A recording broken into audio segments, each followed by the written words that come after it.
We thought, well, conferred a bit earlier today, and we concluded that maybe we probably won't run to half an hour, we'll probably run to 20 minutes. I'm going to be at tea. Oh my God, and we stopped serving at 7:30. Anyway, sorry. And so I'm going to kick off with a couple of questions for Ray and Lucy, and then we'll hand over to you. It's a really good opportunity immediately after seeing a piece of work, while you're absorbing it, to have the actual writer and actor available to speak to. And I suppose I wanted to, before I ask the question actually, to kind of make a comment, really. I've already made it downstairs, but let's pretend that I'm making it anew. So this is the second time that I've seen the show, having seen it a year ago at the Ruskin Mill conference. As someone who is a late diagnosed autistic woman 2 years ago, I find in seeing the piece again that actually bits of it have stuck with me, I've absorbed them, and more than that, I've kind of internalised them.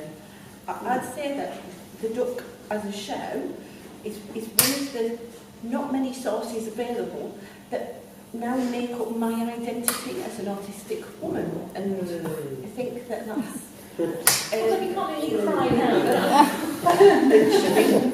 What a result as an interviewer. It feels like it is a piece that's saying, actually, I want to connect and I want to communicate, like, passionately. And for me, I hugely feel you've done that. What has all the feedback been like? It's all been amazing. I've been really lucky that I've had many people say, you put me on stage, and that's why I did it, because I wanted to see me on stage, and so I did it. And I thought, well, maybe I put me on stage and everybody goes, well, she's on stage, I'm not like her, she's weird. It was really nice to hear other people actually connect with the character, because it's not me, it's a version of me, but it's so much based on my memories and my experience, and it's sometimes really uncomfortable for me to watch because it's so hard to separate it. I had one person get in touch with me in January, having seen it last August, to tell me that she got her diagnosis in January off the back of seeing the play, and that's probably... That's number one. That's got to be the best one, hasn't it? That feeling that you've actually helped somebody else get to the point where they're beginning their journey post-diagnosis. Because, as I say in the play, I wasn't here properly until I had that diagnosis. I didn't feel like I could begin to work out who I was until I had that diagnosis. It was the beginning of becoming really happy with who I am, becoming really comfortable with who I am, and stopping comparing myself to other people, and stopping comparing my deficits to their strengths, and comparing my strengths to their deficits, and really, oh well, I'm good at this, but so what? Nobody cares that I'm good at this. And so it really helped me. So being able to do it for someone else. Yeah, and multiple else's. When it came to originally knowing you wanted to write something, did you, how did you come to the form that it takes? A monologue, essentially, an animated monologue performed by an actor who is not you? So I was asked to write this play.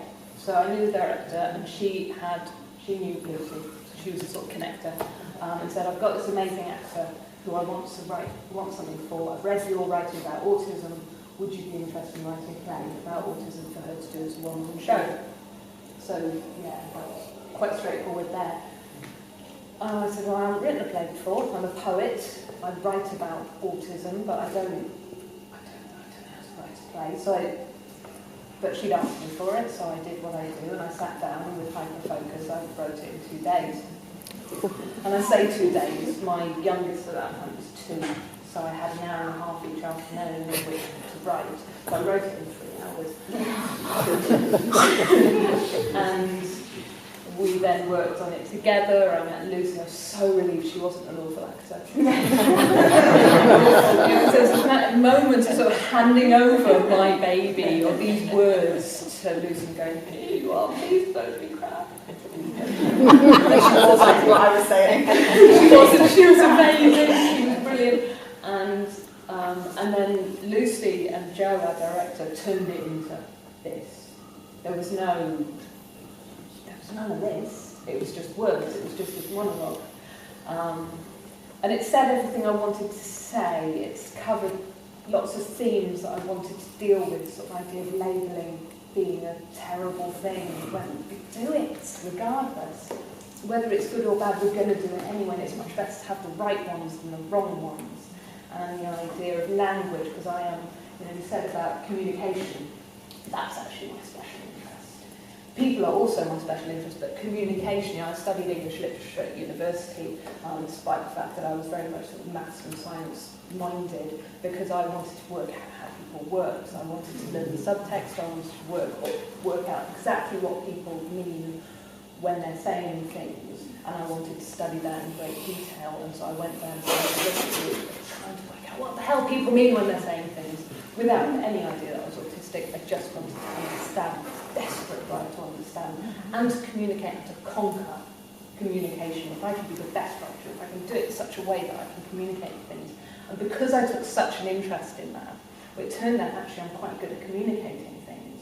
And when I started writing about autism, people said, oh, you've explained that really well in a way that I can understand. Because I love using analogies and I love using language in an interesting way, not in a sort of rigid, sort of boring way. And so it was all about conquering communication. So when I was given the opportunity to use my art to communicate information that was important, put those two things together, it hadn't occurred to me that was a thing, that would work. And what's really struck me, after doing Rusty Mill last year, so this is a college which has a lot of autistic students, their head teacher came up to me afterwards and said, I've been so many courses on autism, I've done so much autism training, and I've learned more in the last 50 minutes than I ever have. And I've worked with autistic adults for years, and that was everything. And I thought, actually, it's not even just the writing, it's the whole doing it rather than just standing there and explaining it. Gets things across in such a non-confrontational manner. So there's some quite confrontational things in place, and quite, if you think about it, judgmental things about the way we're treated, about the way that we are seen by the world. But I've never had anybody who's not autistic come up afterwards and feel offended or feel judged by the play in a way that they would if I said, well, actually, some autistic people are treated like this. Yeah. And that's really sneaky. Really sneaky. And I would say it is in many ways, as you say, really, it's a revolutionary piece of radical emancipatory theatre. Actually. Oh, that's rather nice. Yeah, I'll put that indeed. Well, although don't put it on the banner, because then people will be like, oh, magic emancipatory, then we're not sure about that. It's hard enough to get people to come and see one woman play and one Yeah. That's something a lot So don't put that on. about autism. Sounds a bit worthy. It's a beautiful, rich piece, which will be not trying to inspire anyone. And it will be published soon by Oberon Books. Are we allowed to say that? I don't know. Right, it will be published soon by Oberon Books, yes. And I feel privileged to be writing the introduction. And it feels like, again, an important moment in the burgeoning autistic culture that is happening that we're part of. Lucy, I want to ask you, it's a brilliant performance. It's both a brilliant monologue, it's the holding the stage, and also the physicality, which I found convincing. How did you get there? What was the process? The first, I think, was... Oh gosh, I can't even remember. It was so long ago. I think we were put in a room, us three, rehearsing, and I had Rhi there as well. So they were just sort of like, just go for it, just do what you want. And so I started, and I think I started very nervously. So very, very kind of I don't know, kind of very conservative with everything. And then you were like, no, stop it. So that really, really helped. I micromanage. Yes. That really helped. Yeah, so it was, and then I also kind of heard from other people's stories and other people talking. I kind of about what, like, the stimming that they do, and also just what, and also when it just certain things just sort of, I don't know. It just sort of developed. We spent a lot of time in preparation before really rehearsing the play, just going through, me explaining why I do stuff, what I do when I go into a new room, and what I would do if I wasn't being watched, which is different things. I said, okay, if you weren't here, what I would do, walk into a room, I would check out all the corners, I'd be wandering around, I would walk around the whole space, I would go up those steps, I'd be checking out the ceiling, I'd be looking at everything, I'd be touching things as I go, because I am claiming this room as my own space, and this is why I do that. And at the same time, I'll be stimming, and the reason I'm stimming is because of this, and this is my stim, and this is what I do. But it was really important that you understood, because you don't do my stims. Probably do it, I don't know. I don't know what I do. But you built your own ones based on understanding why I did them. Yeah, exactly.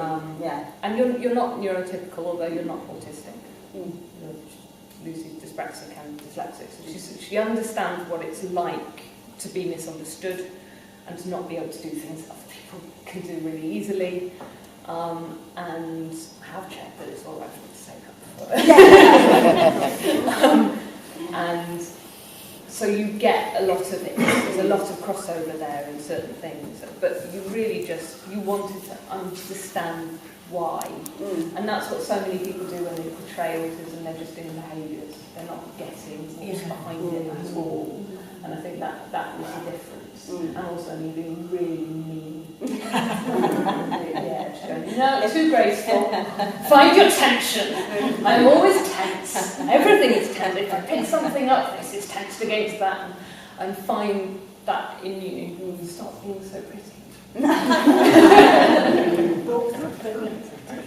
on that note, let us ask the audience to a great opportunity to ask either Rhiannon or Lucy a question. Not Diana at the back. No, sorry, I was just waving.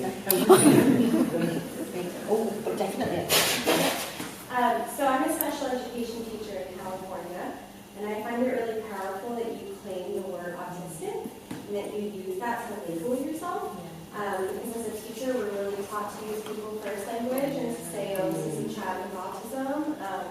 And so I've never really been able to use that kind of labeling in my job, and I would love to know how you got to that point and how it makes you feel.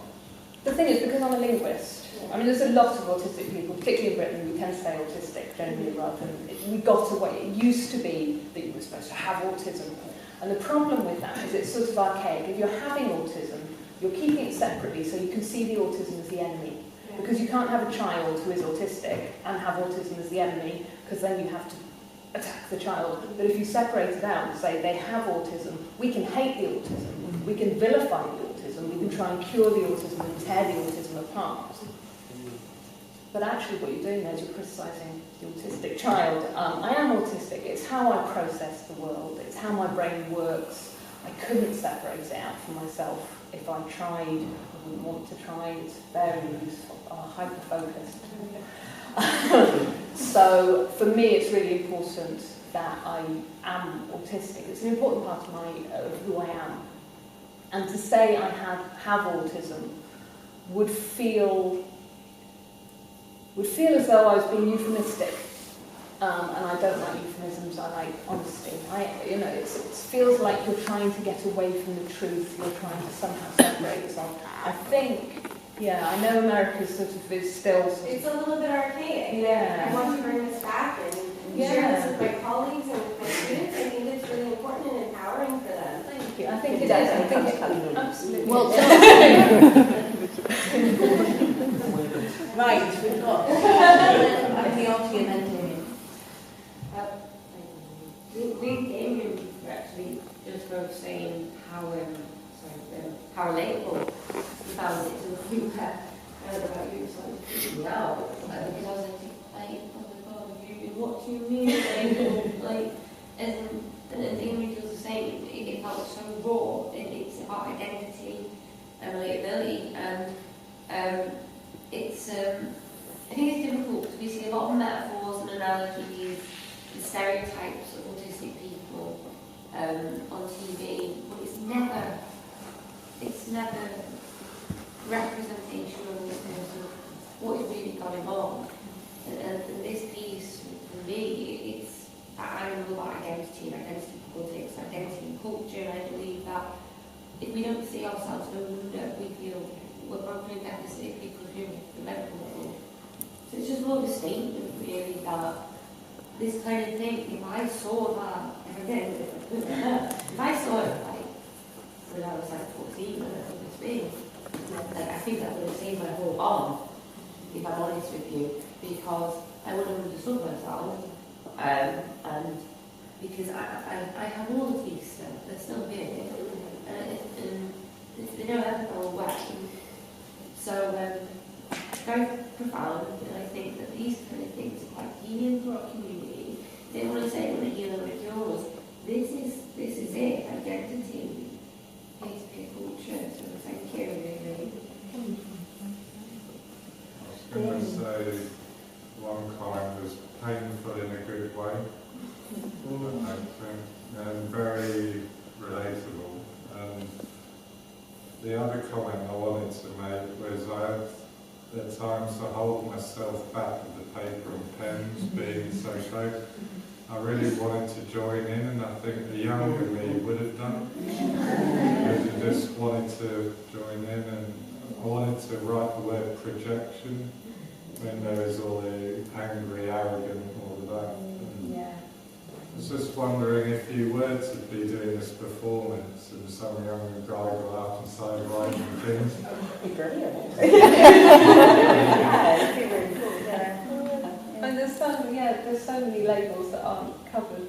Sorry, could be writing them all down. It could be quite an interactive. It could actually, yeah. So a few people suggested doing it in schools. That my son would be about jointly, not horrible projection. No, that would be more than one. Any other questions? Not in. You said that a head teacher of a college said that it was really helpful for him. Are there any plans to take it to educational institutions to educate neurotypicals? They want us. Couple of hands went up. Yeah, I think it would be great. I always come back to children.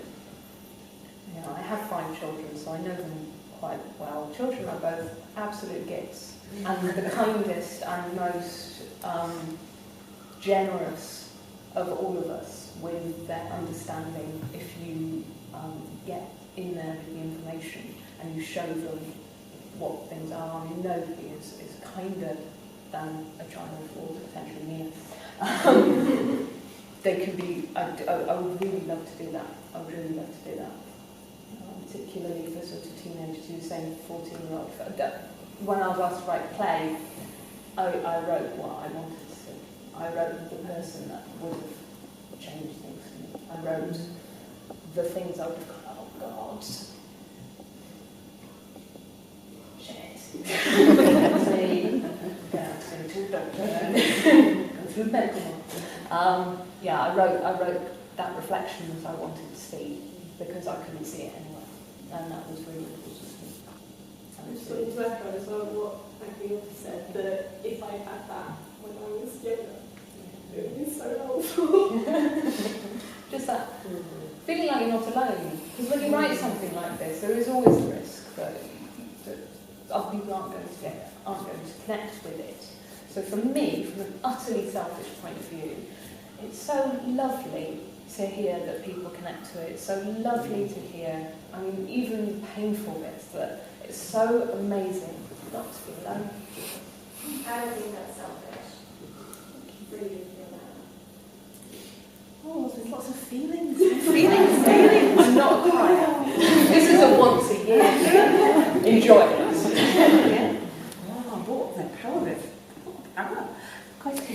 from the performance point of view, to help you get dry eyes, we first saw this at Barnstable a year ago, and we've just come back from Barnstable this year, and people are still talking about it so much.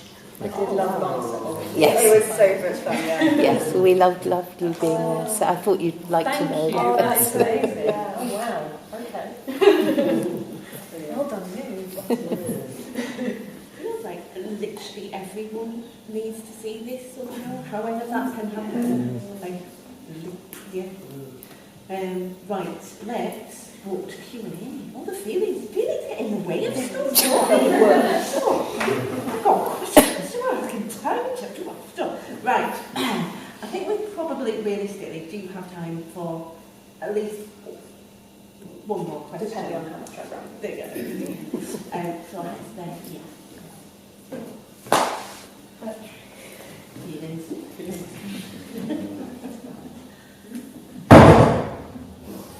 Could you share more about the bit of the husband?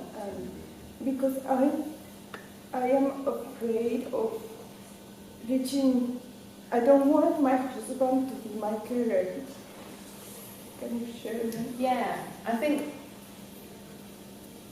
my husband is very nice, and he is sometimes. He's here at the moment. Hello. So I'm probably going to say nice things about him as well. And he comes with me to these things because I would really struggle if he didn't.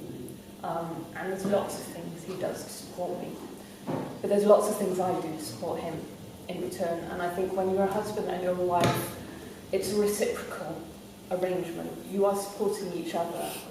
So when he does things for me, he's not being my carer any more than I'm being his when I do something for him.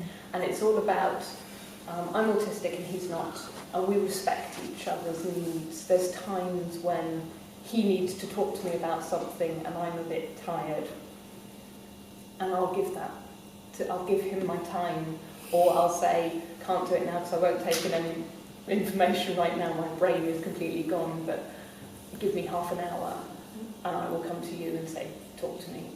So it's about caring for each other, not him being your carer or you're being his carer, but you have to be willing to trust him with that side of you, to trust him with what you need, to tell him what you need, and for him to respect that, and vice versa.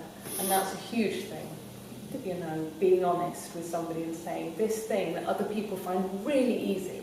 So people find it really, really surprising. I'm a mother of 5, and the number of times I've been shopping in a supermarket on my own, it's just gone up by 1 because I went last week. 6 times in my life I've been shopping in a supermarket on my own because I find it overwhelming. I find it enormously difficult, and I find it incredibly frustrating about myself that I find that so hard. And I used to think it was ridiculous that I, as an adult woman, I can do so much, but this one simple task that other people take for granted that is so easy throws me. And I find it so difficult. And it's really hard to admit that to somebody and say, actually, I find this, it takes so much energy from me. And you know what my husband said when I explained that to him? So I think we were talking about getting a pint of milk on the way back from work. I wanted to have a cup of tea. I was driving home. I was tired, and I couldn't factor in going into a shop, the interactions that would involve, going into a new shop, how I would deal with all of that. It was too much energy, so I said, I won't have a cup of tea, I'll go home. And my husband turned up a little while later with a pint of milk. And he said, you know, what? And I was so grateful. He said, it's just a pint of milk. And I said, no, you don't understand the effort that is. I'm so grateful. He said, it's not an effort for me. It's literally the time I take to go and do it. And I will give you my 5 minutes for you to keep your hour.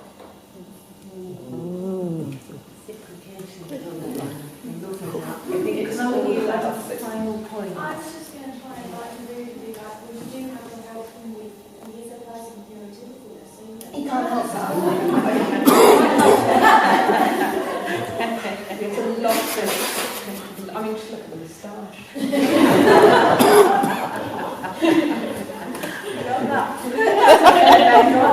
I think that's not that we ended on. Look at that moustache. A final or another big, huge thank you to you, Lucy, and to you, Rhi, for the amazing communication skills that you've shared so very powerfully. And thank you, audience, for making this space